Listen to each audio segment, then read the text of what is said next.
Bonjour tout le monde, j'espère que vous allez bien. Ici Catherine Caron-Côté, conseillère en ressources humaines chez Nordastello. Bienvenue à nouveau dans notre balado RH qui vise à mettre de l'avant notre culture et nos talents. Bonjour Andréane, merci beaucoup d'être avec moi aujourd'hui.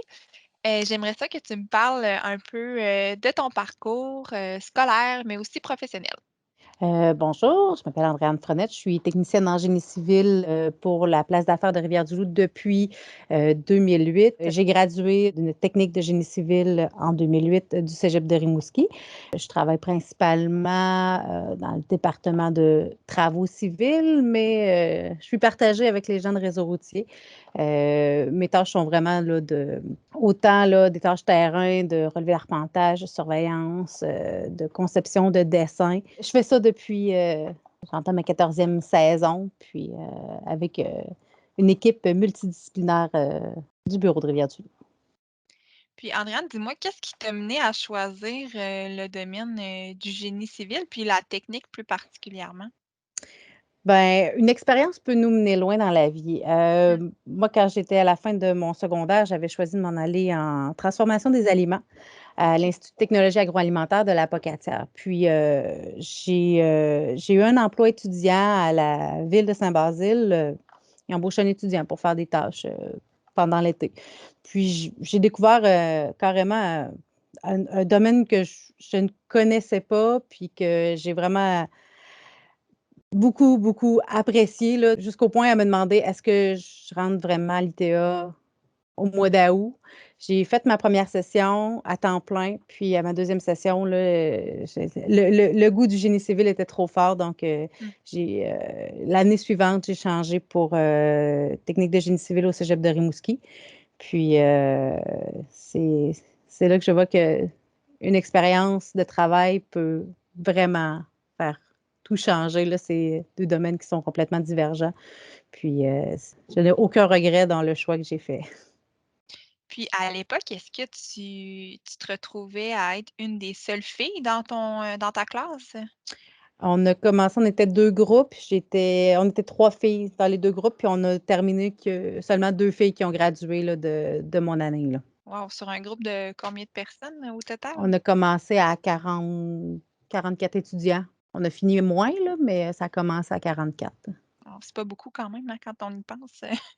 Puis, tu m'as déjà dit, Andréane, que moi, ce que j'aime là, d'une journée de travail, c'est d'avoir mis comme d'être dehors, de sentir que j'ai fait la différence. Puis ça m'avait marqué quand tu m'as dit ça. Est-ce que tu peux me détailler un peu plus? Qu'est-ce que tu aimes le plus de ton travail en tant que technicienne en génie civil? Mais c'est la diversité qu'il y a dans mon emploi, là. C'est vraiment de dire que on voit l'évolution d'un projet, là, qu'on commence un projet, tu sais, de le voir du premier point d'arpentage jusqu'à la mise en service, là. C'est pas tous les projets qui sont comme ça, là, mais de voir l'évolution de ça, puis de voir la réalisation de ce qu'on a conçu, ce qu'on a Oui. imaginé, de ce qu'on a créé. Mmh.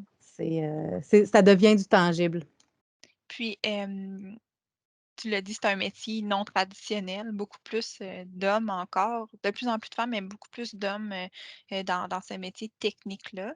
Hem, Est-ce que tu as vécu ou tu as senti cette différence-là, soit à l'école ou même parfois quand tu es entrée sur le marché du travail, quand tu allais, sur les chantiers? Est-ce que tu sentais cette différence-là, homme-femme? Oui, puis on la sent encore aujourd'hui. C'est moins flagrant aujourd'hui, mais quand j'ai commencé, les gens, puis il y a des collègues de travail qui m'en ont fait part, qui ont été déstabilisés là, en voyant que c'était une femme qui était là, puis de voir qu'elle était capable de faire le travail comme n'importe qui d'autre. C'est malheureusement encore visible aujourd'hui, mais je dirais que dans les 5 dernières années, là, c'est moins frappant, là. Il y a beaucoup plus de femmes, là. Si je prends, par exemple, là, j'étais sur le chantier du tronçon de l'autoroute 85 à Saint-Antonin. Puis dans l'équipe de surveillance, il y a 9 hommes, puis on était 5 femmes la semaine dernière. Wow! Fait que, tu sais, on est presque on a un ratio à peu près de 30% de femmes, ce qui est assez surprenant, là. Il y a peut-être 10 ans, là, je me retrouvais tout le temps toute seule, là. Il y avait jamais de femmes dans l'équipe. Donc, ça change beaucoup avec les années. Oui. Puis, tu sais, ils reconnaissent la compétence d'une femme, là.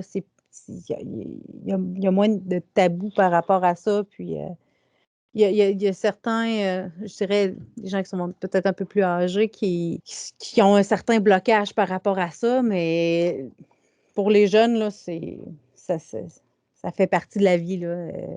C'est normal, là. Mmh. Mais justement, tu dirais quoi à une étudiante que tu sens qui hésite à faire carrière dans un domaine, majoritairement masculin, dans ton domaine à toi? Qu'est-ce que tu lui dirais pour l'inciter, à poursuivre dans ce domaine-là?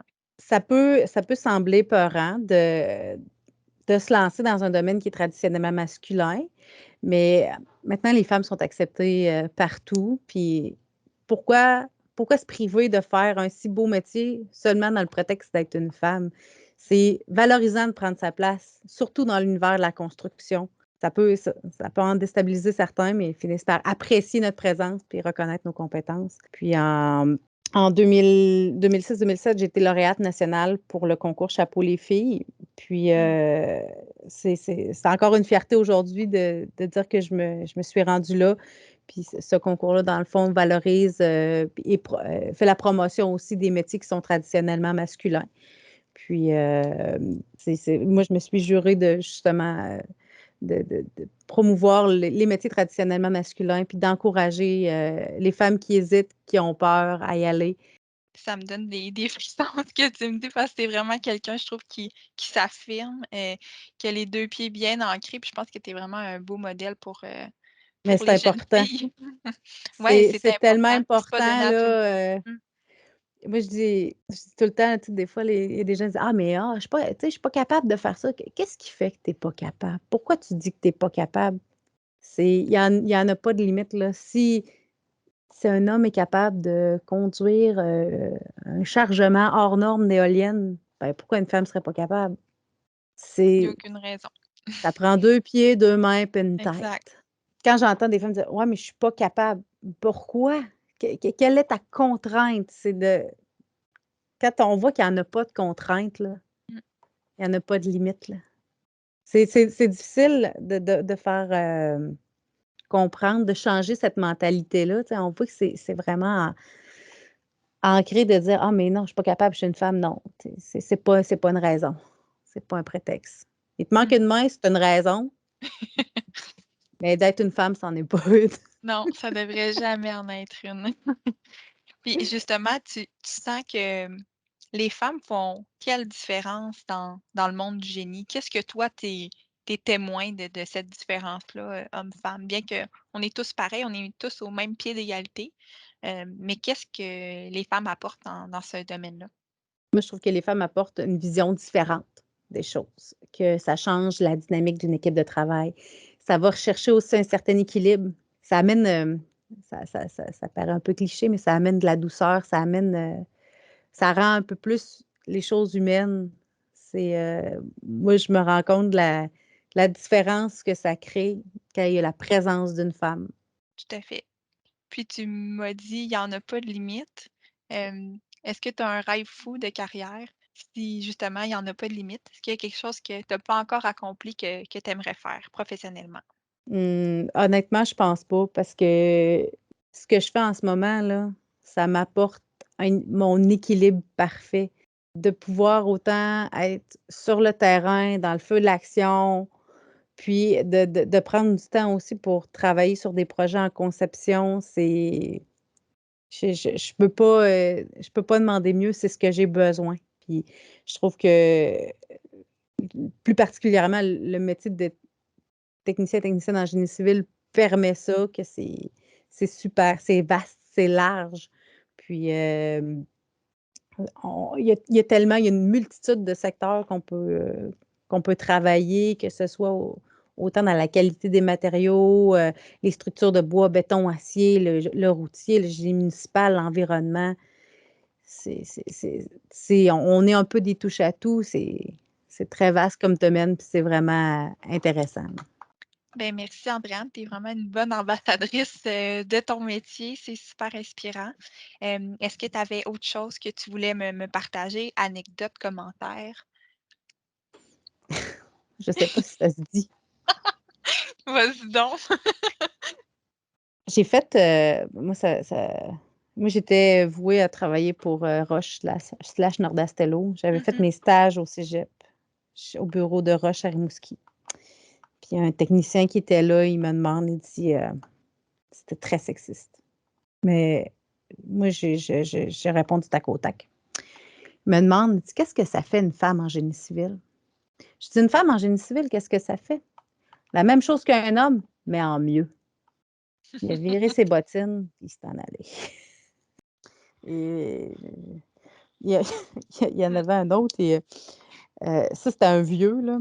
Pour lui, là, c'était inconcevable qu'une femme soit sur un chantier de construction, fait qu'il m'appelait petit gars. Mmh. Non, mais est-ce que c'est un peu le déni, là? Tu sais, la personne veut tellement pas accepter que tu es là, ta présence, il t'appelle petit gars. Ouais, Wow. puis il y avait un contre tu sais, un contremaître, là, il était de mon âge, là. Puis ça, il me l'a dit par après, là. Il dit: «Quand je t'ai vu, là», il dit: «J'étais j'étais carrément déstabilisé, là, mais ils se rendent compte que ça fait la même affaire». Puis ça, faut pas dire ça parce que ça peut faire peur à du monde, là, mais en tant que femme, dans un domaine traditionnellement masculin, là, tu as pas mal moins droit à l'erreur qu'un homme. Mmh. Parce que l'homme, ça va couler, mais toi, tu veux faire une job de gars, hein? Ah ouais? Ben, arrange-toi pour la faire comme du monde. Si Mmh. tu fais une coche mal taillée, Mmh. ça, les reproches viennent tout de suite. Puis, c'est vraiment pas pareil la relation d'une femme puis d'un homme sur un chantier. Faut pas trop que tu t'imposes, faut pas trop que tu sois douce, mais faut que tu sois ferme. Tu sais, c'est beaucoup de c'est ça, hein, c'est pas marcher sur des œufs, mais presque là, tu sais, Ouais, puis moi, je mmh, moi, je considère que c'est quand même un avantage pour une femme d'être sur un chantier parce que justement, ils vont avoir moins tendance à vouloir hausser le ton ou, à essayer de mmh, confronter justement parce que: «Ah, c'est une femme», fait que mmh. je en tout cas, moi, je trouve que c'est, généralement en ma faveur qu'en la leur. C'est bon, si on peut aller chercher ça au moins. Ouais. Ben, merci, Andréane, ça fait le tour, des questions. Merci beaucoup pour, ta présence aujourd'hui.